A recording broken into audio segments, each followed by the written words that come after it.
Hey, what's going on, y'all? It's another motivational Monday, and I'm gonna try not to make this long.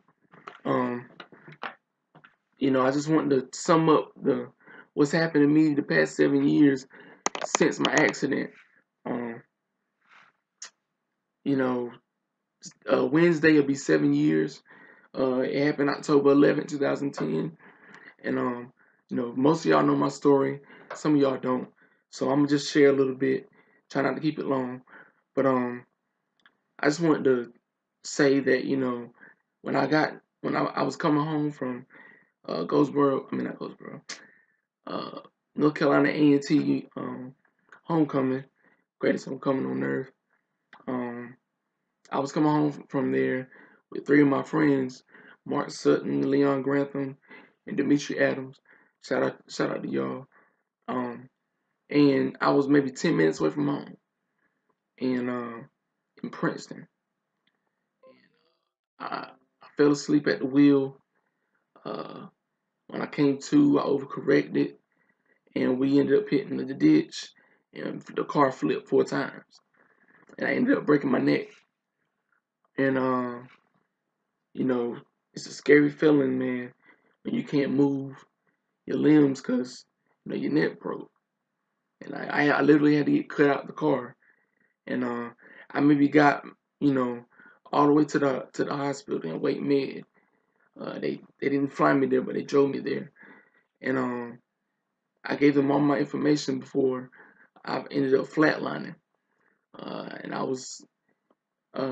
think I died for maybe 3 or 4 minutes before they were able to revive me back, and I just thank God for that because I could have been gone back then, but it obviously it wasn't my time because the Lord still has me here, and He has more work for me to do, and that's that's a testament that a lot of us have.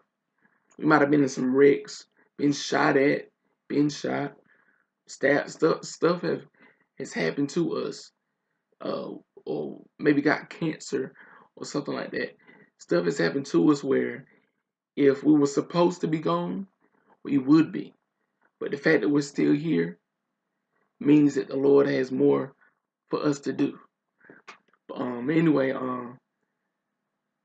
I spent about a week at Wait Med. I was in a coma for maybe two or 3 days. I was on life support, and the end of the next week, I ended up being flown to Atlanta to the Shepherd Center, great rehabilitation center.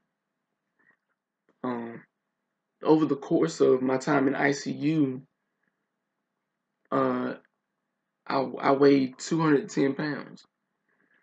Then I went all the way down to 117, and 117, I'm just real skinny. You can see my bones. Uh, it was just terrible feeling. And the reason why I was like that was because I wasn't eating and drinking. I felt like something was wrong. Like, my food wasn't sitting right with me. But what the reality was, I had a hole in my esophagus. And it was by the grace of God that none of that food that I was trying to eat didn't go into my lungs, because I could have died in that way too. Um, but I wasn't able to really participate in the rehabilitation process because I was so weak. I was tired, barely got any sleep, in pain. I mean, it was just pitiful. Um, I spent maybe three and a half, 4 months there, and three and a half of those months, I couldn't eat or drink. When they found out I had a hole in my esophagus, they did a surgery to put a feeding tube in me, and I mean, I used to tease myself sometimes and watch the Food Network channel all the time, just looking at steaks, chicken, burgers, all that stuff that I couldn't eat, that I wanted. Call me crazy, but hey, I mean, I felt like I could taste it. But anyway, man, it was just a very difficult time, to go, 3.5 months without being able to eat or drink anything, you know. But also through that, uh, I, I couldn't really move my hands at the time. I could move my wrists, but I couldn't move my fingers, and I still can't to this day, except maybe my thumb. But I mean, just trying to reinvent myself, try to do things differently with my hands. Gotta give you new ways to do things. When you're going through it.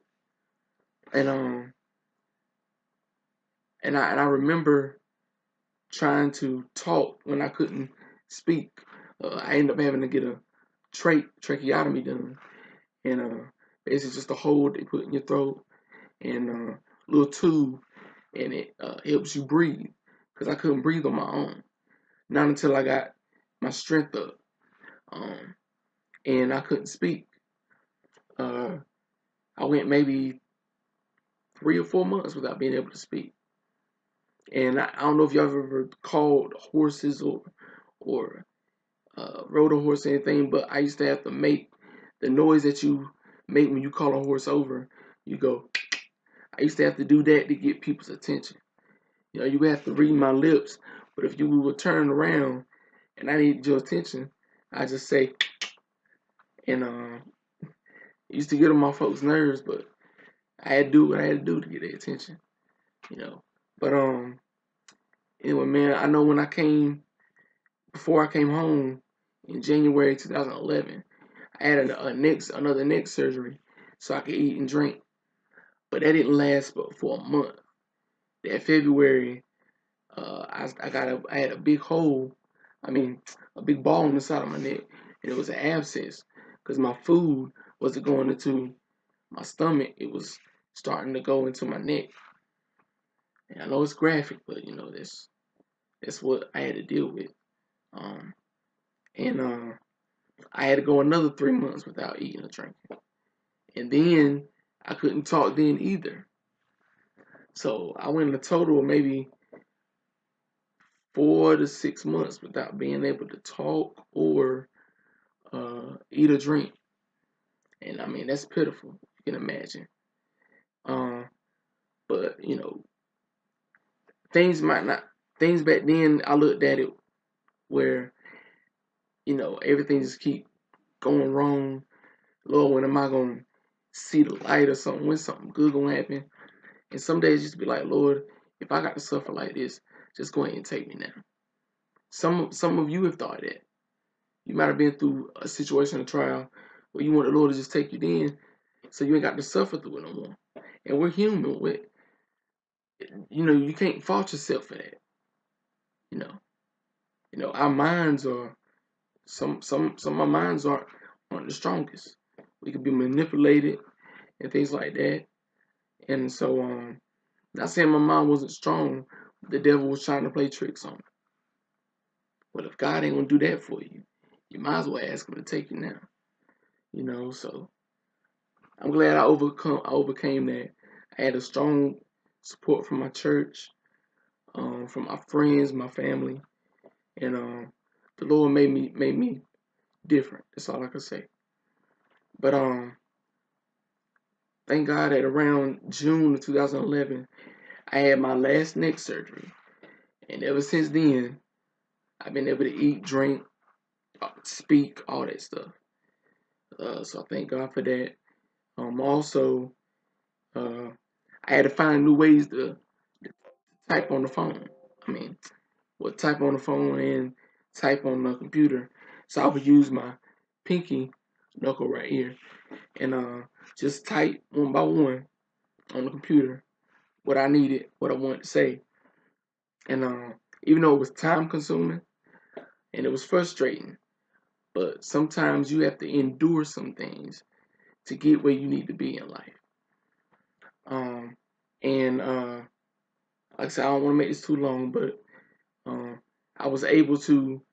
I know I'm a poet. I write poetry. Some of y'all have my book, Writings of a Poet, written from the heart. Um, 20 of those poems in the book were written before the accident. About 20 more of them were written after the accident with this pinky. And like I said, the Lord will give you ways to reinvent yourself to fulfill what He wants you to do. And for the desires of your heart, you'll have to reinvent yourself in some ways to get to where you need to go in life. Nothing wrong with that. You got to be ambidextrous out here. You can't just stick to one thing. You got to learn more than one thing. Learn more than one way to do something. And the book came out of March 2012. Did good. A lot of y'all gave me good feedback on it. And I was also able to go back to work in April of 2012 at Zaxby's as a cashier. They welcomed me, and I was able to still, touch the screens. I can give you money. I can swipe cards. I can take your money and things like that. And whenever you have been placed in a trial, going through something, the Lord will see just how far you're willing to go to overcome that obstacle, overcome that trial. Life is all about overcoming obstacles and being able to adapt to any situation. And that's what I had to learn how to do. I had to adapt. Last but not least, in August 2015, I was able to go back to school, Johnson Community College. I'm taking online classes, and I think I'm on my 6th or 7th semester, and I have a 3.6 GPA. I remember when the doctors told me I wouldn't be able to go to school on my own. I wouldn't be able to do much with my hands and my arms and things, but I go to work, I go to school, I do my own work, I do my own school, I produce beats now, I'm learning how to DJ, and all this with hands like this. I can only move my wrists.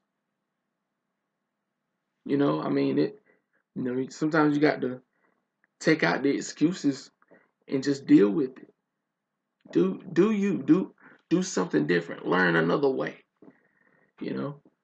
Some of us have been complacent in doing things our own way when God is trying to show you, hey, you can do it this way too.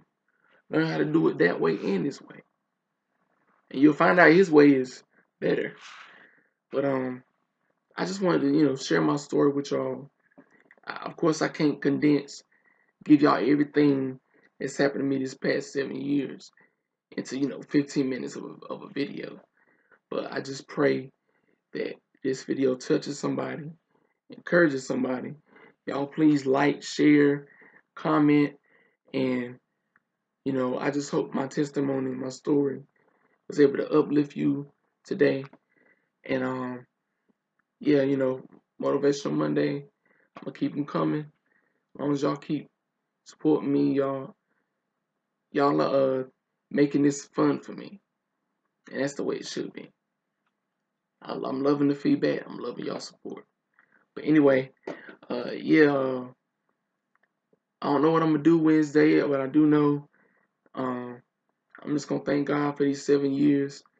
It's been crazy, but it's also been fulfilling. I got a lot more to go, a long way to go. I'm gonna walk, of course. Not gonna stop believing that. I'm coming out with 2 more books. I just got to find time to get them out, and hopefully I got some music in store for y'all. Working with different people, producing beats, and hopefully I'm able to do what I was born to do, and that's music. And I just appreciate y'all so much, all my friends. Again, shout out to Mark, Leon, and Dimitri. We still brothers today, and I'm thankful that all of us came out of that car alive. That I can't stress that enough. We all came out of that car alive, and I thank God that He spared us. And if we weren't supposed to be here, we wouldn't be. But the Lord got something for all of us to do. And that's it, man. Until next week. And thank y'all. Love y'all. All right. Peace.